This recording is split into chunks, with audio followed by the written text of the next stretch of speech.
Estamos de volta aqui no espaço interativo da TIP Clínica, discutindo sobre a questão da violência na escola através de jovens e adolescentes.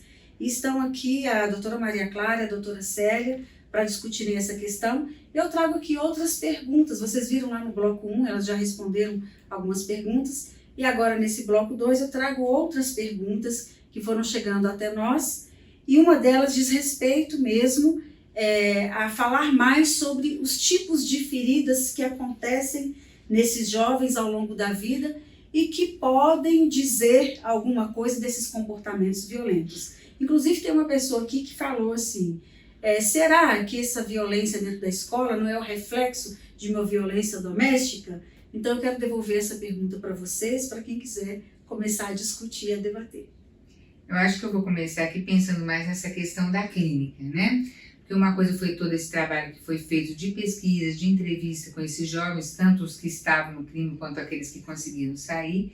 E outra coisa é aquela questão que nos aparece, inclusive esses jovens também passaram pelo processo psicoterapêutico, e é interessante a gente ver não só esses jovens, mas também aqueles que nos procuram na clínica mesmo, cotidiana, como que a violência que é passada, né, a violência que é perpetrada, como ela tem uma história anterior. Isso realmente a gente pode falar sempre, pelo menos sempre aqueles que nós conhecemos, que nós trabalhamos, eles trazem uma história de violência sofrida. Geralmente o agressor ele já tem uma história de ter sido vítima algum dia de uma violência sofrida, que pode ser tanto física quanto psicológica, mas na realidade a violência física ela é acompanhada da violência psicológica. Principalmente quando essa violência é causada por aquelas pessoas importantes, aquelas pessoas significativas, aquelas pessoas que são os primeiros elementos de construção da experiência de confiança. Então aquela pessoa que eu mais confiava, e aí geralmente está ligada às figuras parentais, né, e às vezes desde o útero materno, aquelas pessoas de maior confiança são aquelas pessoas que mais me agrediram, às vezes a mãe, às vezes o pai com a mãe com o pai. Então isso são crianças que são geradas na violência e elas tendem a ser adultos violentos. Não é um determinismo, mas é um modo de comunicação, isso eu já vi também na literatura, né? O modo de comunicação entre as pessoas começa a ser um modo pautado pela violência. Então isso é uma coisa que realmente pode reverberar, sim. E vocês podem entrar com algum exemplo de um caso clínico, por exemplo, desses jovens, e se houve alguma possibilidade de mudança de vida realmente? Bom, eu vou falar, depois eu passo a bola para a Célia, porque os exemplos são muitos, mas eu lembrei especificamente de um rapaz, e esse rapaz era um rapaz então que esteve fortemente envolvido com crime, ele era traficante, e a história de vida dele foi uma história realmente marcada pela violência, e ele dizia como momento inaugural da entrada no crime dele, ele com 10 anos de idade, ele já não morava em casa porque o pai e a mãe tinham uma relação muito violenta, de muita agressão, e esse pai era um pai muito agressivo também, e ele chega em casa e o pai, pega exatamente o momento do pai gritando com a mãe, numa briga com a mãe, nessa briga ele pega a irmãzinha dele, o pai pega, que seria a filha, né, e joga a menina de 5 anos na parede, e agride a mãe. E aí ele tira uma arma e dá 2 tiros no pai. Foi um movimento para defender a mãe e a irmãzinha, mas ele agride o pai, e aí ele vai embora de casa e não viu esse pai durante 36 anos. O pai sobreviveu aos tiros, mas ele virou, a partir daí ele fala que foi a marca dele de trajetória como um bandido. Mas ele falava isso e me surpreendeu o quanto que ele chorava quando ele dizia isso.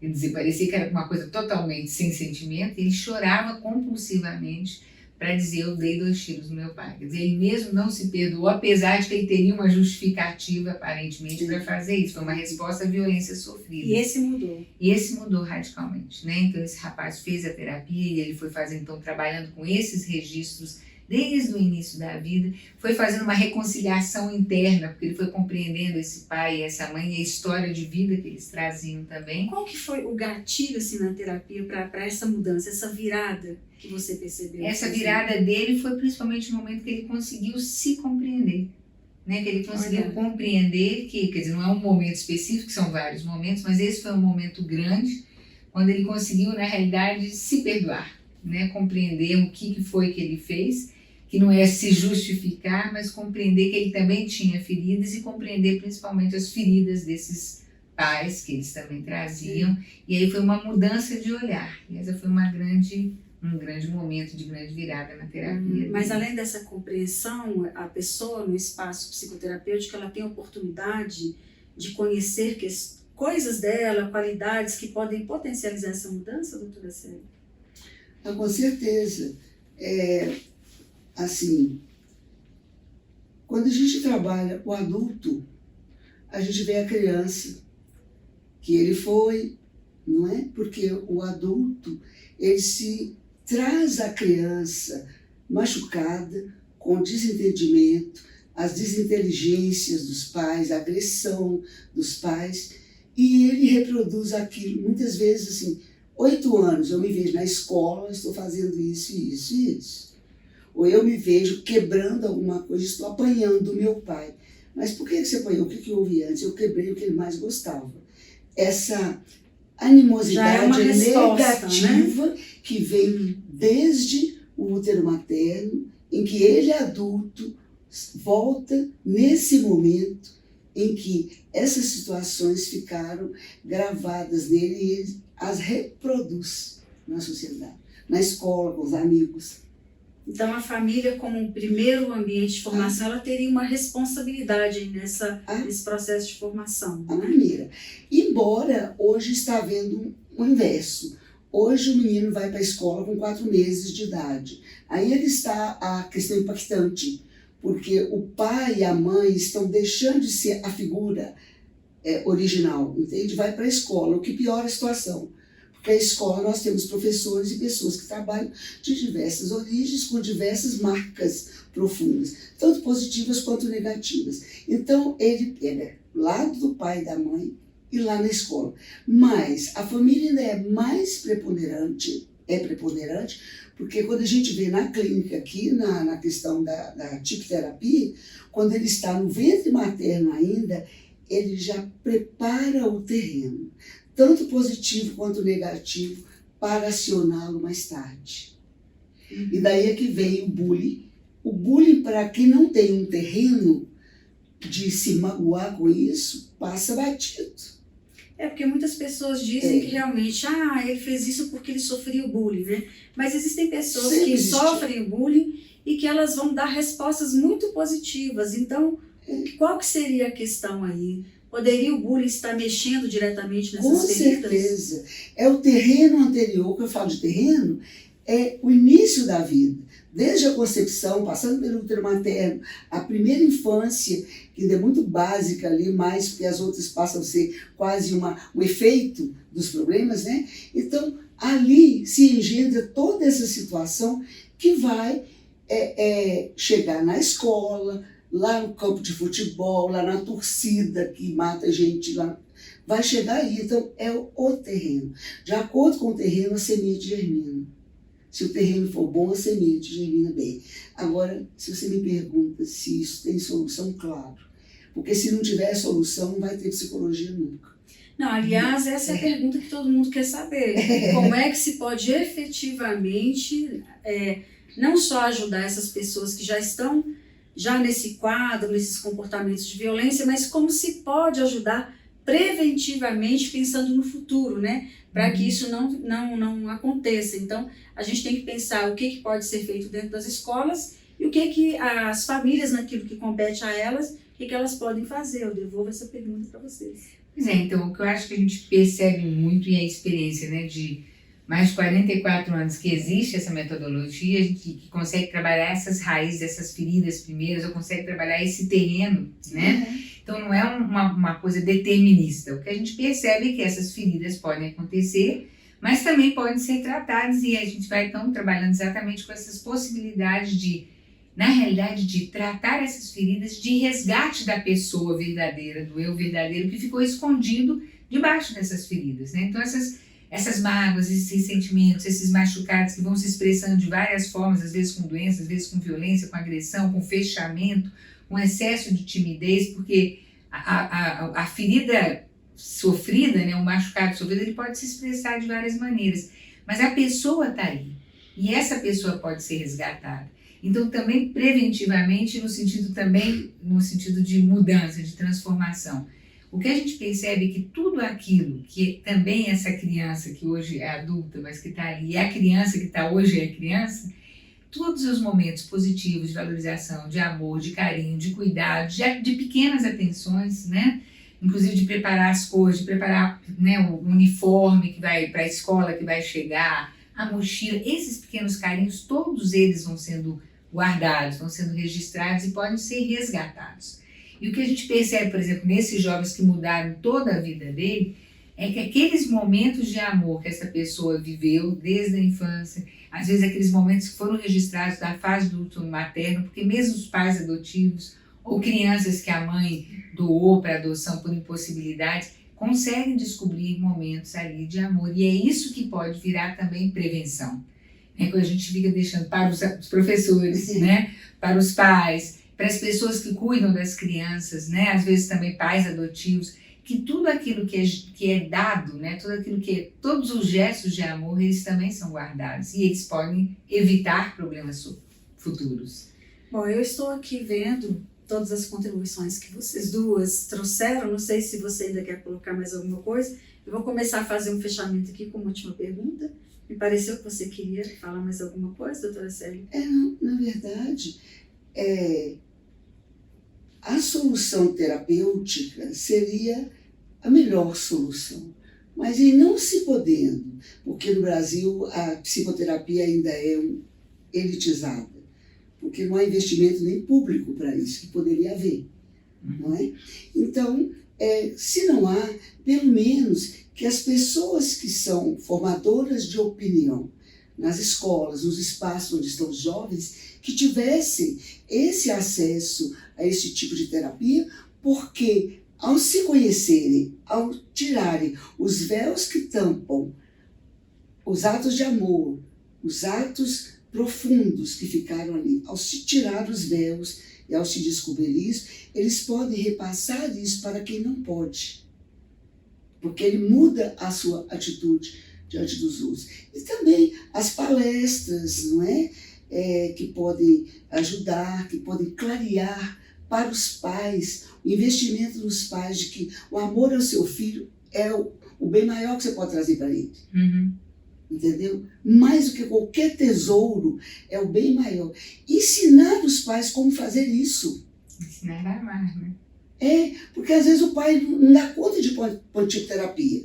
Por falta de tempo, por condição socioeconômica, porque ele mora longe, porque não tem na cidade dele por algum motivo, ou para qualquer outras terapias. Mas eu digo assim, pelo menos insistir nesses pais. Para isso nós temos que ter formadores de opinião, para que possa repassar isso, para mostrar para eles o tanto que o amor do seu filho é o bem maior que ele pode ter. Ou mesmo um programa como esse que a gente está fazendo, que eu acho que é principalmente trabalhar nesse sentido preventivo, né? Porque a gente às vezes vê pai e mãe geralmente quer o melhor de tudo para o seu filho. E às vezes fazem todo um esforço para dar o melhor e o que ele só quer ter certeza desse amor que existe. É que às vezes a dificuldade é na expressão, não sai de forma sadia. É o menino que tropeça na rua, como eu vi, e a mãe fala, levanta, menina.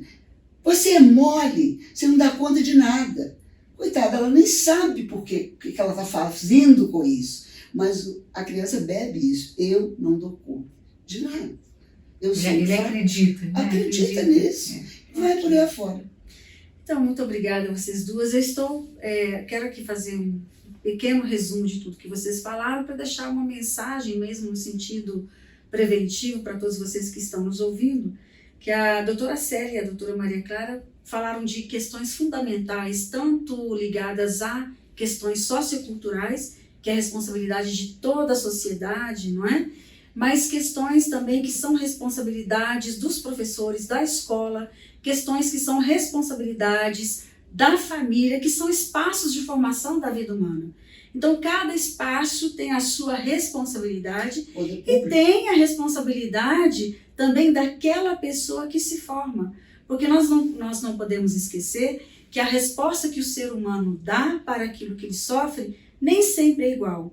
Nós podemos ter pessoas que sofreram muitos tipos de violências e significaram isso de uma forma diferente, que são pessoas que decidiram ajudar em grandes causas humanitárias. Então fica aqui a responsabilidade compartilhada de todos os lados E se há uma responsabilidade compartilhada, compete a nós, no sentido preventivo, começar a pensar nas questões das necessidades fundamentais do ser humano. Aquela criança que está surgindo hoje, por exemplo, pensar que ela tem essa necessidade de amar, de ser amado, de reconhecimento, de valorização da sua singularidade, de espaço para ela sentir que ela pertence, que ela tem um pertencimento, que ela tem a sua importância e que ela pode desenvolver-se nas suas qualidades. Então, se a pessoa encontra esse espaço dentro da família, dentro da escola, dentro da sociedade, com certeza ela consegue tornar-se quem ela deveria ser, e aí cada qual respondendo dentro do seu espaço de responsabilidade, para a gente realmente começar a pensar em soluções para esse tipo de sofrimento. Aí eu volto à questão inicial. De quem é a culpa? Vamos falar em responsabilidades, né? Não tem culpados, é isso? Ok. Então, muito obrigada a vocês, mas antes de encerrar, eu quero deixar aqui, olha, já ia me esquecendo e não posso me esquecer. Não. Aqui está o livro da doutora Célia, esse aqui é do doutorado, não é isso? É. Subjetividade do professor em tempos de violência na escola pública. Aqui ela vai falar mais do lado do professor. É um livro muito bom que, academicamente, ele está sendo muito citado, tá, gente? Esse aqui também, Violência Escolar, do mestrado, né? Aqui você fala mais dos próprios jovens, não é isso? Não, de toda a escola. De toda a escola? É. Isso. Aqui é só professor. Aqui é a escola inteira, até o guarda da porta, da portaria. Isso, então é o panorama de toda a escola. É. E aí esses olhares de cada um, que eu acho que é interessantíssimo, né? Para vocês que estão estudando essa questão. E aqui está o livro do doutorado da doutora Maria Clara, mas tem um do mestrado que não está aqui, onde ela vai falar dos jovens infratores. Aqui ela vai falar, olha, do sentido para a morte e para o sentido da vida. São aqueles jovens que passaram por uma mudança de vida, que saíram da vida do crime. Então vocês veem que aqui tem muitas coisas que nós poderíamos discutir, elas sabem muito sobre esse assunto, mas nós podemos até repetir essa conversa em outro momento, com outras perguntas que vocês queiram nos trazer, não é? Então, eu posso dizer que eu não sei se esse livro ainda não foi esgotado, mas para quem interessar, pode pedir na livraria do psicólogo. Eu desconfio que já foi esgotado, mas eu não sei. Pode ser pedido. Não é? Se vocês também quiserem ligar aqui para a TIP Clínica, para bater um papo com a doutora Célia, com a doutora Maria Clara, comigo também, e nos sugerirem outros temas para a gente estar discutindo aqui, não é? Será um prazer. Até então, o próximo espaço interativo da TIP Clínica. Obrigada, doutora Maria Clara. Obrigada, doutora Célia. Até o nosso próximo encontro, gente. Até. Tchau. Tchau, gente.